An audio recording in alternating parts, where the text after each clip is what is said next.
আল্লাহ রাব্বুল আলামিন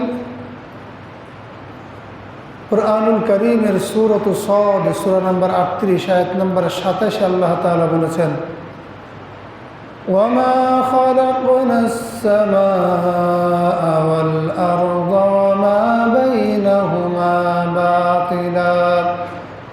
আল্লাহ রাব্বুল আলামিন কুরআন মাজিদের মধ্যে বলেছেন, আমি আসমান এবং জমিন আর এর মাঝখানে যা কিছু সৃষ্টি করেছি তা অনর্থক অযথা আমি সৃষ্টি করি নাই।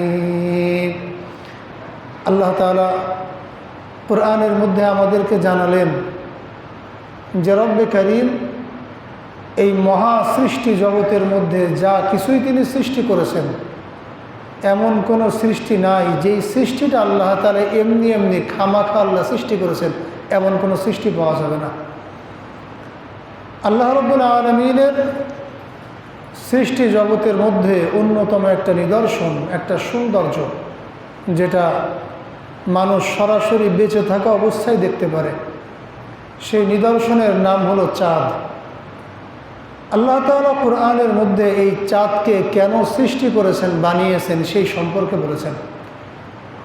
কুরআনুল কারীমের সূরাত ইউনুস সূরা নম্বর 10 আয়াত নম্বর 5 আল্লাহ তাআলা বলেন, হুয়াল্লাযী জাআলাশ শামসা জিয়াআন ওয়াল কমারা নূরা ওয়া কদ্দারাহু মানাযিলা লিতা'লামু আদাদাস সিনিনা ওয়াল হিসাব। আল্লাহ তাআলা বলেন, হুয়াল্লাযী জাআলাশ শামসা জিয়াআ, তিনি সেই সত্তা যিনি সূর্যকে রশ্মিময় করেছেন, রশ্মিপূর্ণ করেছেন। ওয়াল কমার নূরা, এবং চাঁদকে জ্যোতিময় করেছেন। ওয়া কদ্দারাহু মানাজিল, এবং তার বিভিন্ন মঞ্জিল নির্ধারণ করেছেন। তাহলে কোরআন থেকে আমরা জানলাম যে আল্লাহ রাব্বুল আলামিন চাঁদকে জ্যোতিময় করেছেন। কি করেছেন? জ্যোতিময় করেছেন, যার কারণে আমরা দুনিয়ার থেকে চাঁদের উজ্জ্বলতা আমরা প্রত্যক্ষ করতে পারি। এবং আল্লাহ বলেন যে ওয়াকদ্দারাহু মানাজিল, এবং আমি তার মঞ্জিল সমূহ নির্ধারণ করেছি। এই মঞ্জিলগুলো চাঁদ কিভাবে অতিক্রম করে আল্লাহ কুরআনের মধ্যে বলেছেন। কুরআনুল কারীমের সূরাতুল আম্বিয়া সূরা নম্বর 21 আয়াত নম্বর 33 আল্লাহ তাআলা বলেন, ওয়াহুয়াল্লাযী খালাকাল লাইলা ওয়ান নাহারা ওয়াশ শামসা ওয়াল কমার কুল্লুন ফি ফালাকি ইয়াসবাহুন। আল্লাহ তাআলা বলেন, তিনি সেই সত্তা যিনি রাত, দিন, সূর্য এবং চন্দ্রকে সৃষ্টি করেছেন। কুল্লুন ফি ফালাকি ইয়াসবাহুন, প্রত্যেকটাই যে কোনো কক্ষপথে সাঁতার কাটছে। এর দ্বারা আল্লাহ তাআলা আমাদেরকে জানালেন যে চাঁদ কিভাবে এক জায়গার থেকে আরেক জায়গায় স্থানান্তরিত হয়, চলে যায়। আল্লাহ কোরআনের মধ্যে সেটা বলছেন।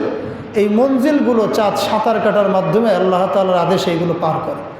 যদিও আমরা অতীতে এমন অনেক বিজ্ঞানীদের কথাবার্তা পড়েছি যা কোরআনের খেলাফ ছিল, বিরোধী ছিল। তো যেই জিনিস কোরআনের বিরোধী থাকবে সেই থিওরিকে অবশ্যই কোনো না কোনো দিন কোরআনের সামনে নত হতেই হবে। আল্লাহ রাব্বুল আলামিন এই চাঁদের জন্য বিভিন্ন মঞ্জিল সৃষ্টি করেছেন। কেন করেছেন? আল্লাহ রাব্বুল আলামিন ওই আয়াতে সূরাত ইউনুস সূরা নম্বর 10 আয়াত নম্বর 5 আল্লাহ তাআলা বলেন, লিতা'লামু আদাদাস সিনিনা ওয়াল হিসাব, যাতে তোমরা বছরের গণনা এবং হিসাব নিকাশ এই সমস্ত জিনিস তোমরা জানতে পারো। এই জন্য চাঁদকে আমি সৃষ্টি করেছি। তাহলে আল্লাহ তাআলা আমাদেরকে এমন একটা ক্যালেন্ডার দিয়েছেন, যেই ক্যালেন্ডার বোঝার জন্য মানুষের কোনো অর্থ খরচ করতে হয় নাকি? মানুষের জন্য একটা ফ্রি সার্ভিস আল্লাহ তাআলা চালু করে দিয়েছেন। কিন্তু আমরা নতুন মাস, এই নতুন মাস আমরা কিভাবে বুঝবো যে আসলে একটা মাস থেকে আর একটা মাস চলে আসলো? কেমন করে বুঝবো? আল্লাহ রাব্বুল আলামিন কুরআনুল কারীমের সূরাতুল বাকারা সূরা নম্বর 2 আয়াত নম্বর 189 এর মধ্যে আল্লাহ তাআলা বলেছেন, আল্লাহ রাব্বুল আলামিন বলেন যে মানুষেরা ইয়াসআলুনাক, মানুষেরা আপনাকে আনিল আহিল্লা, নতুন চাঁদ সম্পর্কে আপনাকে প্রশ্ন করে। নবী পাক সাল্লাল্লাহু আলাইহি ওয়াসাল্লামকে আল্লাহ বলে, ইয়াসআলুনাকা আনিল আহিল্লাহ, মানুষেরা আপনাকে নতুন চন্দ্র সম্পর্কে প্রশ্ন করে, আপনি বলেন কুল হিয়া মাওয়াকিতু লিন-নাসি ওয়াল হজ, তা হলো মানুষের এবং হজের সময় নির্ধারণ করার জন্য আল্লাহ তাআলা সৃষ্টি করেছেন। সুবহানাল্লাহ। তাহলে নতুন চাঁদ আমরা যদি দেখি তাহলে আমাদের বুঝে আসতে হবে যে আল্লাহ তাআলা নতুন একটা মাস আমাদের জন্য শুরু করে দিয়েছেন। কিন্তু নতুন মাস কিভাবে বুঝব?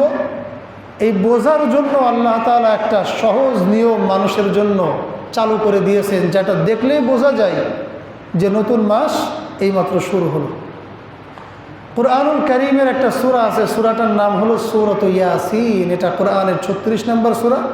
এই 36 নম্বর সূরার 39 নম্বর আয়াতে আল্লাহ রাব্বুল আলামিন বলেন, ওয়াল কমরা কদ্দারনাহু মানাজিল, ওয়াল কমরা কদ্দারনাহু মানাজিল। আল্লাহ তাআলা বলেন যে চাঁদের জন্য আমি বিভিন্ন মঞ্জিল নির্ধারিত করে দিয়েছি।